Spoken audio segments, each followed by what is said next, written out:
moments from being launched into the outside world. That's it. Come on, breathe in and out. Well done. Keep breathing. Keep breathing. Good, come on. For the past 9 months, he's been nurtured in his mother's womb. All his needs have been met by his mother through his umbilical cord.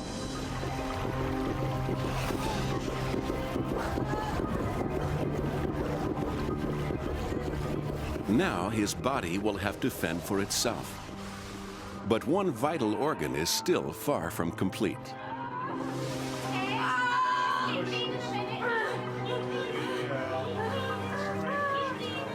Like all babies, Robert is about to be born with only half a brain. Big push, Lucy. Come on, Lucy. Good girl. Congratulations. Good boy. Well done. Well done.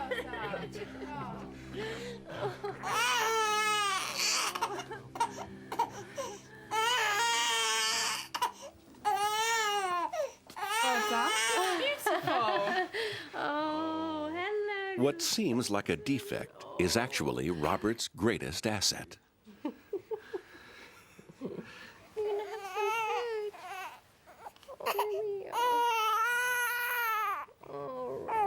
Because the human brain is unformed at birth, it is shaped by our experience in the outside world.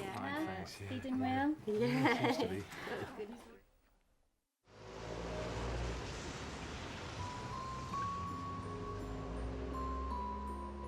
It is this that enables us to develop a thinking machine more powerful than any other on Earth.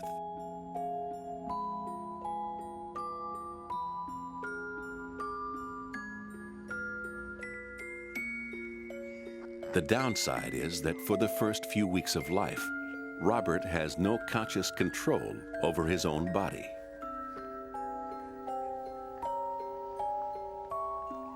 The part of his brain that should give him that control is incomplete. The outer layer, his cerebral cortex.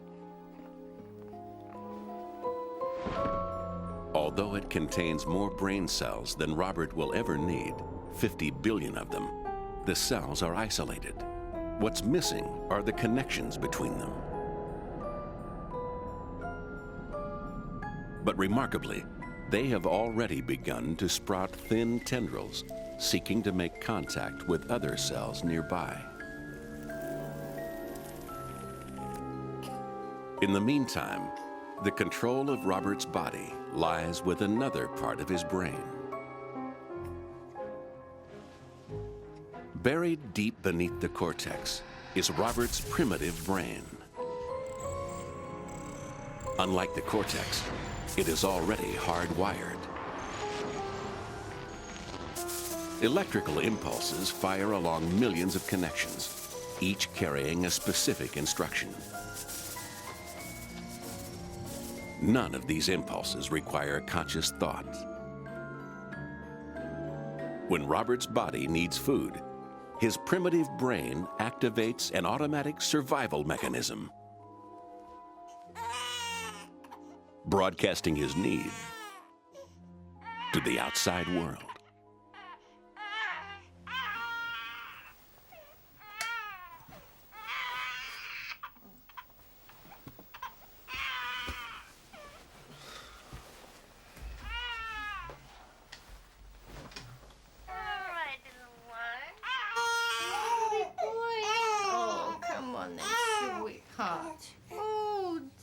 Robert's primitive brain is doing more than just ordering a meal. His own immune system is not yet up and running. Each time he feeds, his blood gets a boost of antibodies to protect him against disease. What's more, these antibodies are uniquely tailored to his needs. When Robert's mother kisses him, she picks up any germs on his skin. Her body makes antibodies designed to fight them. And she passes them on to Robert with his next meal. Good night. Unlike his father, Robert has very little insulating fat beneath his skin. Heat just pours out of his tiny body. In the warmth of the womb, this wasn't a problem. But now he's very vulnerable to cold.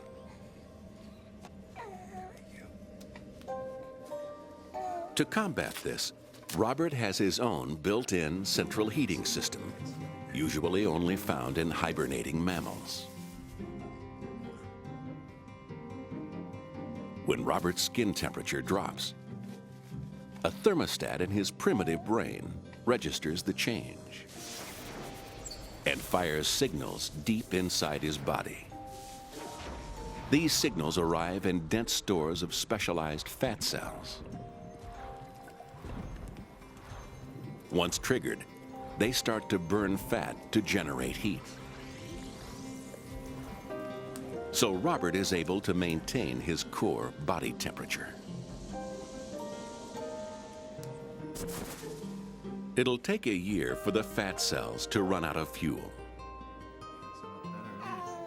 But by that time, he'll be better insulated. Let's go get some breakfast. What's that? Is that a hammer? Robert's primitive brain does a good job of keeping him alive. But it's hopeless at learning. Its hardwiring makes it rigid and inflexible. Complex skills are way beyond it.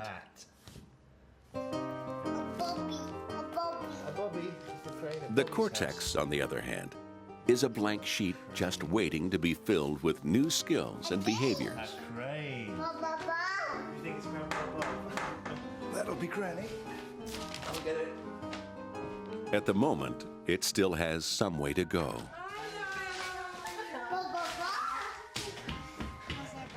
At his age, it can't even make sense of what he sees. His eyes turn light into electrical signals. But it's his cortex that translates these signals into an image. And since most of the connections are missing, the full picture isn't getting through. So Robert's view of the world is pretty weird. His brain can't combine the images from both his eyes. Hello, darling. That's my little sweet arm. Oh, darling. There we are. There we are. Oh. There are no distinct colors or shapes. He's gone for a bit longer. So it isn't clear where one object ends and another begins. Gorgeous sweetheart. Now, who wants a cup of tea? Oh, yes, please, Yeah, darling. okay. Oh. And it isn't just his eyesight. All of Robert's senses are in chaos. He's so firm, isn't he? So strong. There we are. Hello. Oh. Strong signals from his ear spill over into his vision. So any sudden noise Tim. is seen as well as heard. There we are. Oh, gee, good. Oh, lovely. The one thing he can recognize is the shape of a human face.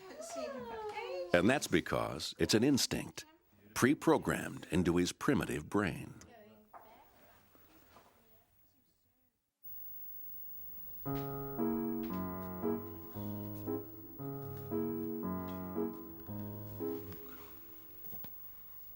Before it can make sense of the world, Robert's cortex needs to master the basics. Darling, would you mind taking Bob? Because I'm going to the shop, so I'm just going to find my keys. Fortunately for Robert, his primitive brain comes with a built-in training program. Look at this. Its reflexes force him to look at things that will improve his vision, Not such a great move, though, was it? such as a chessboard. I can't do A bold, regular pattern generates strong, regular signals.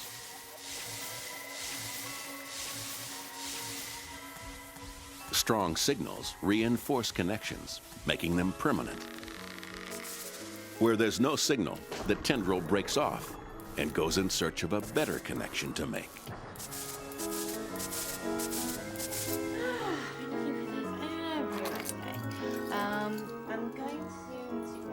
Another reflex makes Robert turn to look at anything passing in front of him. Bobby, you like that, Bobby? Like the colours? Improving his ability to see moving objects.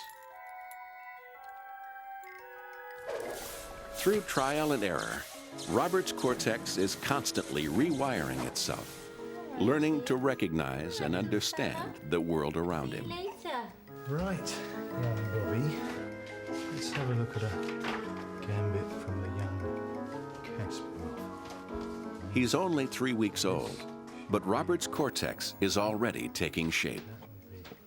Soon, he'll discover that he has a mind of his own. I think if we go...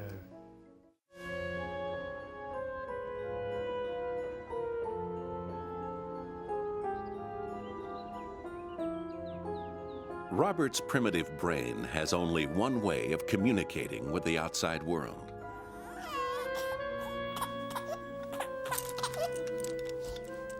For 6 weeks, this instinct has guaranteed his survival. But now he needs to expand his repertoire.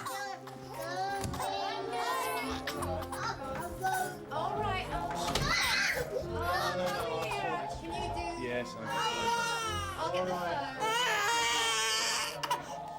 All right. Come on then. Come on now. As Robert's cerebral cortex grows, he is able to start learning from experience. I'll tell you what, I'm going to be passing by the shop tomorrow. Robert doesn't mean to smile. Hey, Lewis. Okay, cheerio. I think he's just smiled. Did you smile then? But his little grimace earns a surprising response. Boy, did you just smile? Did you give a good smile for Daddy? Oh, Yes, Bobby. you did, didn't you? And the more he smiles, the more attention he gets. Sweetie. Robert is learning a new way to communicate.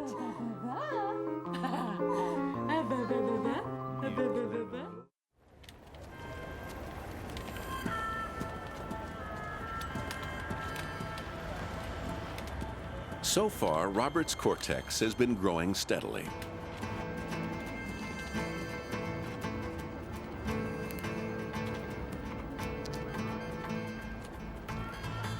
But something remarkable is about to happen.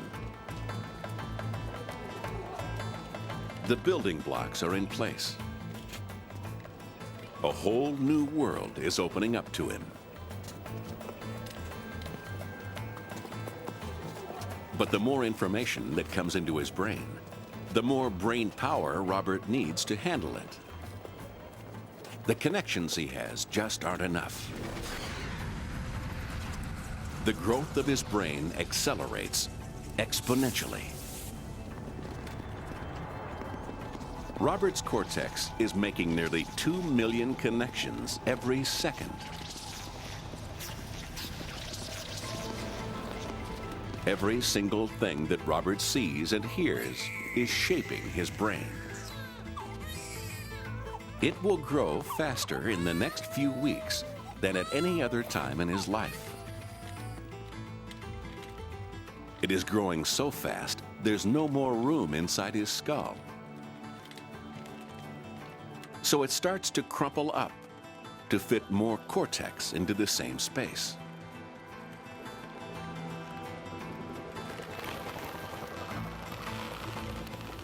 Forming the characteristic wrinkles of the human brain.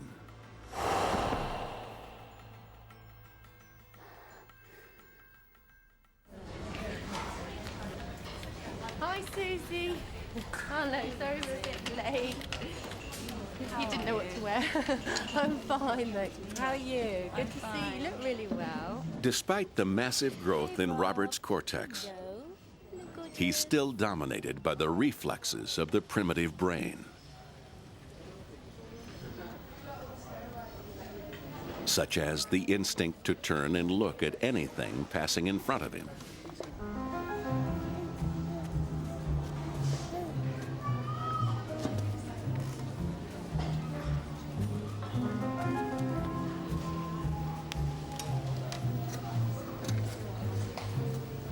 But now, his cortex is powerful enough to rebel. A signal is fired along a new connection, reaching down into the primitive brain, where it jams the signal controlling the reflex. For a moment, Robert's gaze is stuck.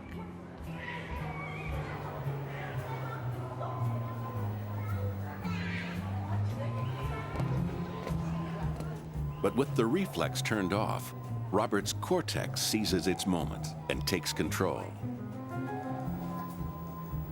To the outside world, nothing has changed. But from now on, every time Robert turns his head, Hello, sweetie, you all right? Yeah? it's because he wants to. Some instincts of the primitive brain never completely go away. But as long as Robert's cortex keeps firing its signals, the turning reflex will stay suppressed for the rest of his life.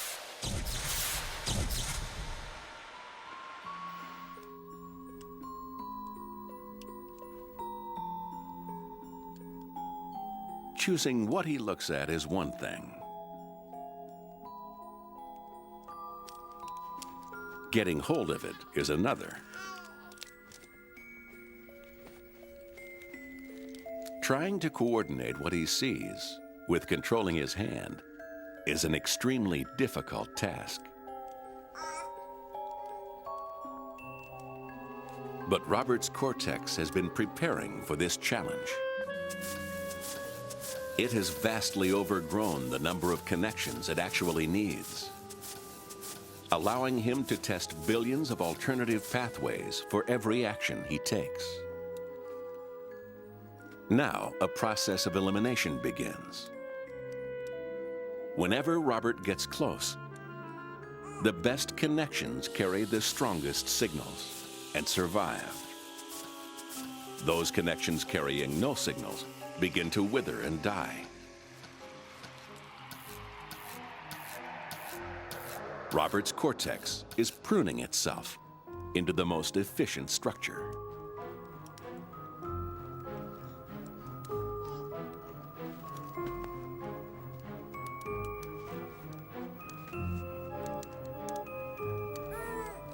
It takes time, and it can be frustrating. But Robert is building a powerful tool, which will last for the rest of his life.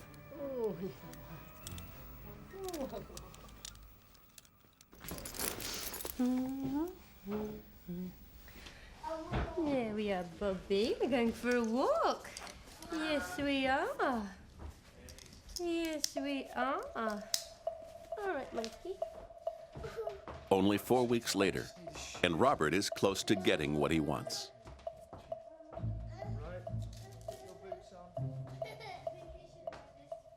The redundant connections in his cortex have been pruned away. Now the final touches are being added. Specialized cells called glial cells are busy coating the strongest connections with a layer of fat.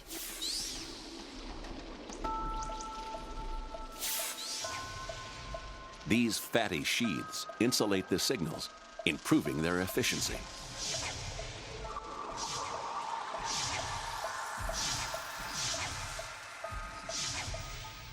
When Robert reaches out, strong signals fire along the optimum pathways.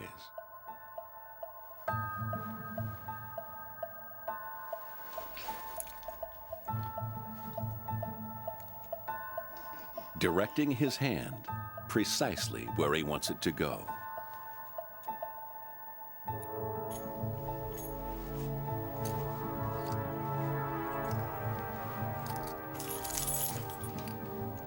This tiny grasp is an enormous leap forward.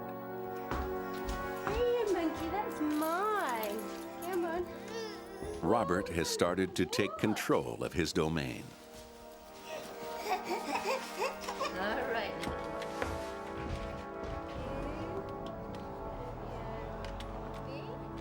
Robert has only just begun a journey of learning that will last his entire life.